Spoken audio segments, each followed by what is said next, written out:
In the interview that I'll be looking at, things you look for as a conversation analyst are possible inconsistencies, self-praise, and cues to the subject's personality. By observing these three things, we can't necessarily conclude that the subject's being deceptive, but we can take the subject's statements into further consideration. And as always, if you like this video, please hit the like button, share, and subscribe. It helps me out when you do that. Let's begin. And it's been a few days, so you've had a chance to reflect on some articles that you may have read, and you know, unfortunately, that you're in a situation where somebody has been murdered.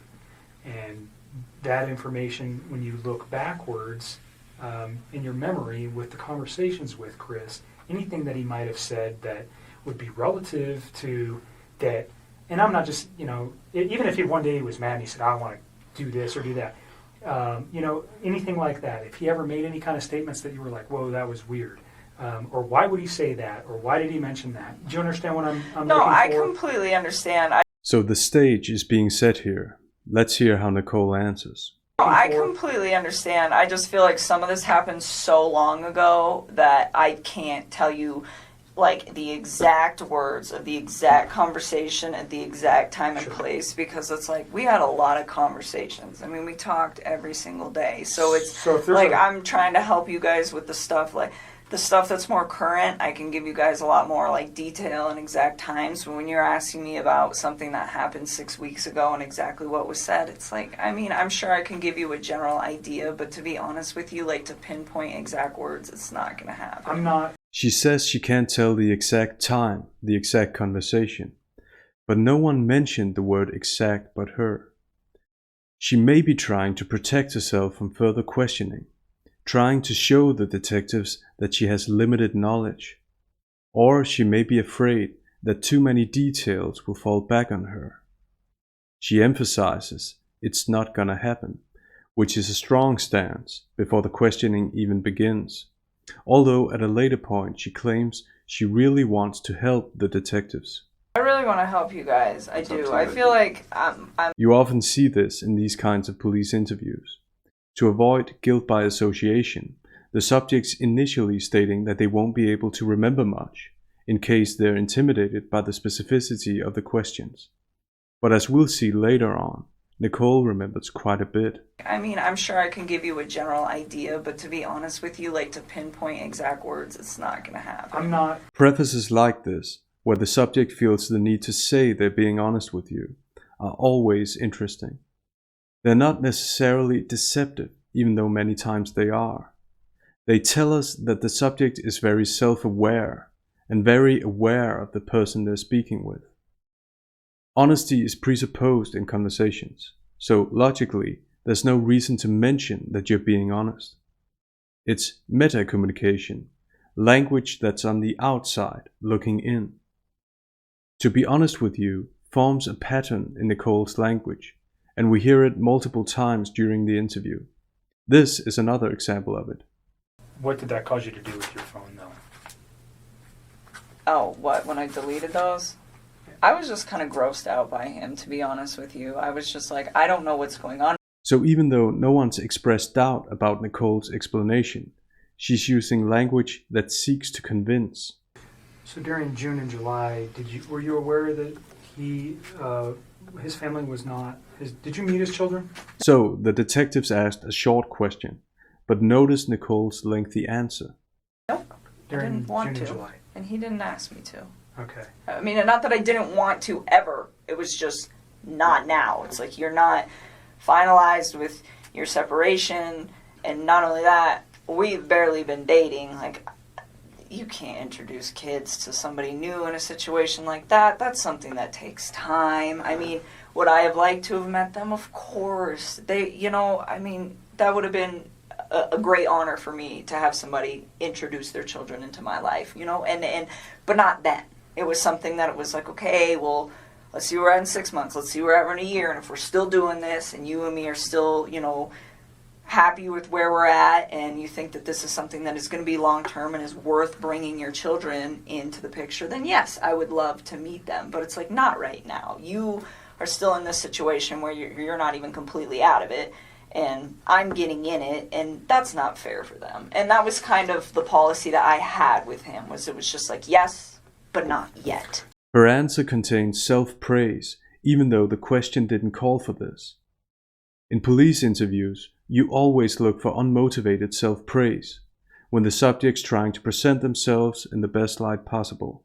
In Nichole's narrative, her presumed recollection of events, she comes across as a responsible person, as opposed to Chris. Her talking points mimic the ones of the general public. She's taking on the role of the general public, rather than the role of someone who was just as guilty in this extramarital relationship, which she was. Let's not forget that. She even says she had a policy, even though you could argue that her being with a married man in the first place undermines her alleged moral policy. Next, we hear the detectives ask for Nichole's phone. I feel like this whole thing is just going to be crazy regardless of whether I give you my phone or not. I mean, that's kind of how I look at it. Like, it's happening. It's going to happen. Well, the texts Media's reiterate just what gonna- you've been saying all along, so it's not like... Well, they do. That's the other thing, too. I mean, that's kind of a good backup. Yeah, I'll give I it think to him. you hit the nail right on the head. There's reasons why we want everything. It validates things that we know. I'm not going to come out and tell you that if you tell me something today, we'll validate it with your text messages, whether it's the ones we have now or the ones you're going to give us. We hear the detectives give positive affirmations to keep her talking, but their affirmations also have an underlying message, or threat even, that what she says will be validated with the text messages. We can't prove causality here, but it's worth noting that Nichole begins being very specific after the detective's statement. Listen to this. So the second time I went to that house, I'm not sure what day it was, but it was the weekend of the 14th. Of August? July. I don't know if it was the 14th or the 15th. One of those 2 days. We learn here that Nichole does remember details. It's interesting that the detective asks her if she's talking about the month of August and not July, because earlier Nichole said she wouldn't remember exact dates from long ago. Maybe the detective took her up on that. In the next excerpt, we should also pay attention to Nichole's good memory, and we should consider how she portrays herself. But we had went out and we stopped there just real quick on the way back. And we were there not very long, but that time I saw a picture of his wife and one of his kids. And I remember thinking to myself, like, wow, she's so beautiful. And I like took a step back and I was just like, this man has a gorgeous house. He has beautiful babies. He has a beautiful wife. He has an awesome job. Like, why would he want to leave this? And I remember talking to him about it, and that was the first time that I tried to actually say, what do you think about not separating from your wife? Like, what if you really try to work on this? And he had expressed to me that we've tried to work on this and it's not working, so that is why we're separating. She portrays herself as someone who tried to save Chris's marriage. The details she gives also anticipate the objections that the general public has to her actions. So there's a rather strong self-serving purpose to her alleged memories. We should always point out self-praise and its context, or especially lack of context. Let's hear the last part one more time. And he had expressed to me that we've tried to work on this and it's not working, so that is why we're separating.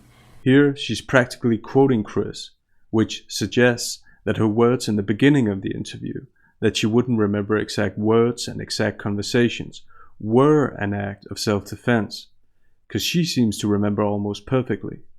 And I spent some time, like, just, you know, kind of, because it almost made me feel bad, where I was, like, to the point where I'm engaging in a relationship with a man who, the way he described it, is in a contractual agreement, but was not in, like, an emotional relationship with somebody. The basic premise of language analysis is that people want to tell the truth even when they're being deceptive. Lying is stressful for the brain. That's why the truth is dropped in small bits and pieces. So when Nichol uses the adverb almost in "it almost made me feel bad," I believe her. When we really feel bad for someone, it's an overwhelming feeling that only a few of us would describe as almost feeling bad. Also, what she's describing shouldn't just almost make a person feel bad. Being with a married man is a serious thing.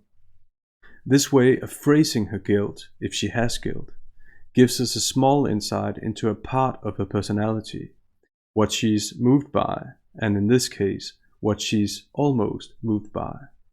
Listen to the last part again. I'm engaging in a relationship with a man who,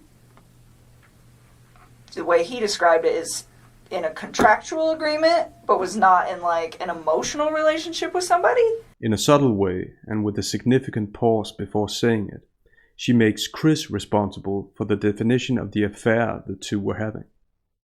There's a high level of blame shifting that would be interesting to investigate further.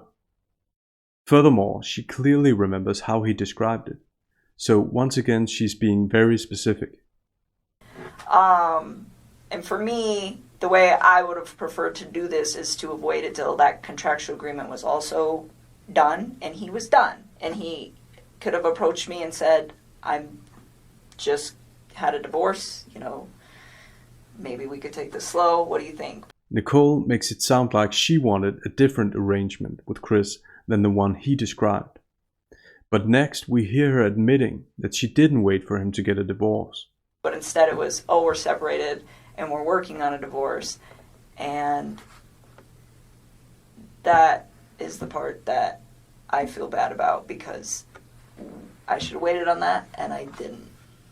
Later on, she repeats that she urged him to try to get his marriage to work. It just seemed like he had so much going on, and it was just beautiful that I was like, why don't you just try this out, and see if you can fix it. And he'd always be like, well, what about us? What about us? I'm like, don't worry about us. Like, that is more important. Like, try to see if you can, salvage whatever it is that you have going on with your wife. In light of all of this, it makes sense that the detective asks if she reflected on her actions then, or if she reflects on them now. I just thought he had a beautiful life going on, and he could have made it work. That was the way I looked at it from the outside. So is this something you reflected on since this event, or was this you? No, I was doing it then. There's some confusion here. Was she really as reasonable at the time as she presents herself to have been? Because many of her statements sound like polished afterthoughts, like present-day reflections tailored for an interview like this. And that is the part that I feel bad about, because I should have waited on that and I didn't. Previously, Nichol said she almost felt bad, and now she says this is the part that she feels bad about. She's restricting her experience. When you limit your guilt or remorse to a part that you feel bad about, you implicitly state that there are other parts, and perhaps bigger parts, that you don't or shouldn't feel bad about. So this way of phrasing it could suggest that her guilt and remorse are not overwhelming, and that her statements are thus of a more self-serving nature. I'm not looking at anything else except for the conversations between you and Chris Watts, and the phone data between you and Chris Watts for phone calls, for times and dates for those phone calls, and then the content of the text messages that are there. And we'll write that specifically down here. Understand that. I don't want anybody to get some of those texts. They have nothing to do with this case, and they're just between you and Chris? Yes, they're just. So just tell me what They're just kind of raunchy. Okay, I don't need anybody. Everybody's an adult. Posted we're not going to somewhere. Post it. I don't want the newspapers to get that. That's all I want. The only ones that we would be looking for, again, is the same kind of questions we're getting to here. Is things about his children, things about his wife, the questioning. Nichol obviously knows how to be jovial and easygoing, even when discussing a very private matter. And there's a one of the guys kind of quality to her personality. The detectives laugh with her, thus creating an informal atmosphere, which is always the best approach when trying to get the subject to talk. Nichole's also adopting the best possible approach by being forthcoming and humorous, but in many situations, joking and laughing disguise a more sinister truth. Okay, that's it for now. I'll see you in the next video.